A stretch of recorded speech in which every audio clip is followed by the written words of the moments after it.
Anabolic സ്റ്റെറോയിഡിനെ പറ്റി ഇന്ന് കേൾക്കാത്തവർ വളരെ കുറവാണ്. പണ്ട് ഈ സ്റ്റെറോയിഡ് ഇഞ്ചക്ഷൻ രൂപത്തിലായിരുന്നു, എന്നാൽ ഇന്നത് ഗുളിക രൂപത്തിൽ വരെ നമുക്ക് അവൈലബിൾ ആണ്. എന്താണ് ഈ സ്റ്റെറോയിഡ്? എങ്ങനെയാണ് നമ്മുടെ ബോഡിയിൽ ഇത് പ്രവർത്തിക്കുന്നത്? എങ്ങനെയുള്ളവരാണ് ഈ സ്റ്റെറോയിഡ് എടുക്കേണ്ടത്? ഇതിൻ്റെ ഡീമെറിറ്റ്സ് എന്തൊക്കെയാണ്? നമുക്ക് ഈ വീഡിയോയിൽ മനസ്സിലാക്കാം. ആനബോളിക് സ്റ്റെറോയിഡ് എന്ന് വെച്ചാൽ മെയിൽ സെക്സ് ഹോർമോണായ ടെസ്റ്റോസ്റ്റെറോണിൻ്റെ ഒരു സിന്തറ്റിക് ഡെറിവേറ്റീവ് ആണ്.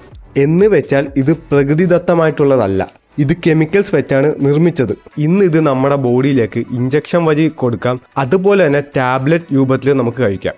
ഇനി ഇത് നമ്മുടെ ബോഡിയിൽ ചെന്നാൽ നമ്മുടെ മസിൽ സെൽസിൽ ആൻഡ്രോജൻ റിസപ്റ്റേഴ്സ് ഉണ്ട്. ഈ ആനബോളിക് സ്റ്റെറോയിഡ് ഈ ആൻഡ്രോജൻ റിസപ്റ്റേഴ്സിനെ എല്ലാം ഒന്നിപ്പിക്കും, ബൈൻഡ് ചെയ്യും. ഈ ആൻഡ്രോജൻ റിസപ്റ്റേഴ്സ് ഒന്നിക്കുമ്പോൾ നമ്മുടെ മസിൽ സെൽസിൽ പ്രോട്ടീൻ സിന്തസിസ് നടക്കും, അത് കൂടും. മസിൽ സെൽസിൽ പ്രോട്ടീൻ സിന്തസിസ് കൂടിയാൽ മസിൽ ഗ്രോ ആവും. പിന്നെ നമ്മുടെ മെറ്റബോളിക് പാത്വേസിനെയും ഇത് അഫക്റ്റ് ചെയ്യും.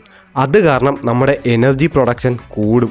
പിന്നെ മസിൽ ബ്രേക്ക് ഡൗൺ ആകാനുള്ള ചാൻസും ഇല്ലാതാകും. അതുകൊണ്ട് മസിൽ റിക്കവറിയൊക്കെ വളരെ ഫാസ്റ്റായിട്ട് നടക്കും.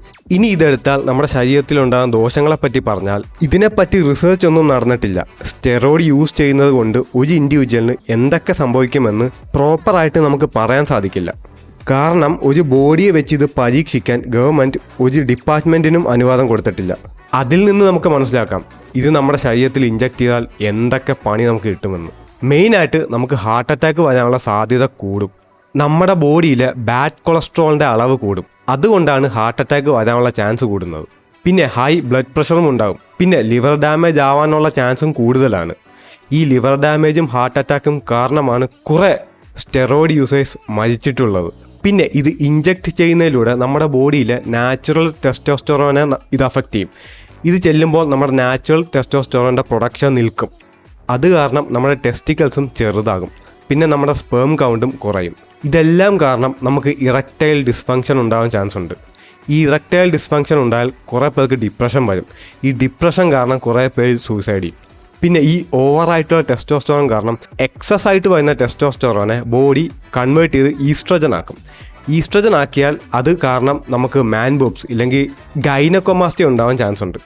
പിന്നെ ആനബോളിക് സ്റ്റെറോയിഡ് എടുക്കുന്നത് കൊണ്ട് നമുക്ക് ഭയങ്കര മൂഡ് സ്വിങ്സ് ഒക്കെ വരും. നമുക്ക് പെട്ടെന്ന് ദേഷ്യം വരികയും ചെയ്യും. നമുക്ക് വളരെ ഭയങ്കര ഡിപ്രഷനൊക്കെ തോന്നും. പിന്നെ ഇത് എടുക്കുന്നതിലൂടെ നമ്മുടെ റീപ്രൊഡക്റ്റീവ് സിസ്റ്റത്തെ ഇത് അഫക്റ്റ് ചെയ്യും. അത് കാരണം നമുക്ക് ഫ്യൂച്ചറിൽ കുട്ടികൾ ഉണ്ടാകാനുള്ള ചാൻസും കുറയും.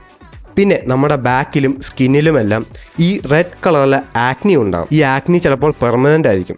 പിന്നെ നന്നായിട്ട് മുടി കൊഴിച്ചിലും നമുക്കുണ്ടാകും. നമ്മുടെ ഇമ്മ്യൂണിറ്റീനൊക്കെ നശിപ്പിക്കും. അത് കാരണം കുറേ അസുഖങ്ങൾ നമുക്ക് കിട്ടാൻ ചാൻസ് ഉണ്ട്. പിന്നെ ഉറക്കമില്ലായ്മ ഉണ്ടാകും. ഡയബറ്റീസ് വരാനും ചാൻസ് ഉണ്ട് ഫ്യൂച്ചറിൽ. അങ്ങനെ പറഞ്ഞാൽ തീരാത്ത ദോഷങ്ങൾ സ്റ്റെറോയിഡ് എടുക്കുന്നതിലൂടെ നമുക്ക് കിട്ടും. പിന്നെ എന്തിനാണ് ഇത് ഇപ്പോഴും മാർക്കറ്റിൽ അവൈലബിൾ ആകുന്നത്? ഇത് മെയിനായിട്ട് ഡോക്ടർ പ്രിസ്ക്രൈബ് ചെയ്യുന്നത് HIV പേഷ്യൻസിനും പിന്നെ ക്യാൻസർ പേഷ്യൻസിനുമാണ്. പിന്നെ ഹോർമോണൽ ഇംബാലൻസ് ഉള്ളവർക്കും ഡോക്ടർ ഇത് പ്രിസ്ക്രൈബ് ചെയ്യുന്നുണ്ട്. പക്ഷേ ഇന്ന് ഇത് ഏറ്റവും കൂടുതൽ യൂസ് ചെയ്യുന്നത് ബോഡി ബിൽഡിംഗ് ഇൻഡസ്ട്രിയിലാണ്. ഞാൻ ഈ പറഞ്ഞ അസുഖങ്ങളൊന്നും ഇവർക്കില്ല. പിന്നെ എന്തിനാണ് ഇവർ ഇത് യൂസ് ചെയ്യുന്നത്? ഇതൊരു സാധാ ഡിസ്ട്രിക്ട് ബോഡി ബിൽഡിംഗ് കോമ്പറ്റീഷനിൽ പോലും മിക്ക ബോഡി ബിൽഡേഴ്സ് ഇത് യൂസ് ചെയ്യുന്നുണ്ട്. ഒരു നാച്ചുറൽ ആയിട്ടുള്ള ബോഡി ബിൽഡർക്ക് ഒരിക്കലും സ്റ്റെറോയിഡ് എടുത്ത ബോഡി ബിൽഡറുമായിട്ട് ഒരിക്കലും പിടിച്ചിരിക്കാൻ പറ്റത്തില്ല. അതൊരു ഓൾമോസ്റ്റ് ഇമ്പോസിബിൾ ടാസ്ക്കാണ്. അല്ലെങ്കിൽ അതുപോലത്തെ ജെനറ്റിക്സ് ഉണ്ടാവണം. ഇതിപ്പോൾ ബോഡി ബിൽഡിംഗ് കോമ്പറ്റീഷനിൽ അല്ലെങ്കിൽ ബോഡി ബിൽഡിംഗ് ഇൻഡസ്ട്രിയിൽ വളരെ നോർമലായി ഈ സ്റ്റെറോയിഡ് യൂസേജ്. ഇത് ബോഡി ബിൽഡിംഗ് കോമ്പറ്റീഷനിൽ മാത്രമല്ല, മറ്റ് സ്പോർട്സ് ഇൻഡസ്ട്രിയിലും ഈ സ്റ്റെറോയിഡ് നന്നായിട്ട് യൂസ് ചെയ്യുന്നുണ്ട്. ഇനി ലെറ്റ്സ് ഇതൊക്കെ പോട്ടെ എന്ന് വെക്കാം. കോമ്പറ്റീഷൻ അല്ലേ, എന്നാലും തെറ്റാണ്. പക്ഷേ കോമ്പറ്റീഷൻ ആയതുകൊണ്ട് ലെറ്റ്സ് നമുക്കിത് പോട്ടെ എന്ന് വെക്കാം. ഇവിടെ ഒരു കോമ്പറ്റീഷന് പോലും ഇറങ്ങാതെ വെറുതെ ഷോ ഓഫിന് വേണ്ടി മാത്രമാണ് 99% സ്റ്റെറോയിഡ് യൂസേഴ്സും ഇന്നുള്ളത്. 15ഉം 16ഉം വയസ്സുള്ള പിള്ളേർ വരെ ഇന്ന് സ്റ്റെറോയിഡ് യൂസ് ചെയ്യുന്നുണ്ട്.